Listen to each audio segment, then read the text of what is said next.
31 dekabr Yangi yil bayramida qor yog'adimi? Assalomu alaykum aziz tomoshabin. Tezkor xabar va yangiliklardan, birinchilardan bo'lib xabardor bo'lishni istasangiz, video ostiga bir dona like bosib, kanalimizga obuna bo'lishni unutmang. Bugun kunduz yomg'ir yog'adi. Farg'ona vodiysi viloyatlarida kechqurun ba'zi joylarda biroz yomg'ir yog'ishi mumkin. Qoraqalpog'iston Respublikasi, Xorazm, Buxoro va Navoiy viloyatlarida yog'ingarchilik kutilmaydi.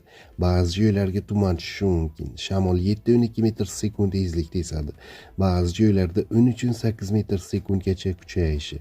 Ayrim joylarda ba'zida 20-23 metr sekundgacha kuchayishi mumkin. Harorat 5-10 daraja iliq, shimolda 0,5 daraja iliq bo'ladi. Poytaxtimizda vaqti bilan yomg'ir yog'adi. Kechga tomon qorga aylanishi mumkin. Shamol 5-10 metr sekund tezlikda esadi. Harorat ertalab 8-10 daraja iliq bo'ladi. Kunduz esa 4-5 daraja iliqqacha pasayadi. Tog'oldi va tog'li hududlarda vaqti bilan yog'ingarchilik, yomg'ir, qor bo'ladi. Ayrim joylarda kuchli bo'lishi mumkin. Ba'zi joylarga tuman tushishi mumkin. Qor ko'chish xavfi bor. Shamol 7-12 metr sekund tezlikda esadi. Harorat 1-6 daraja iliq bo'ladi.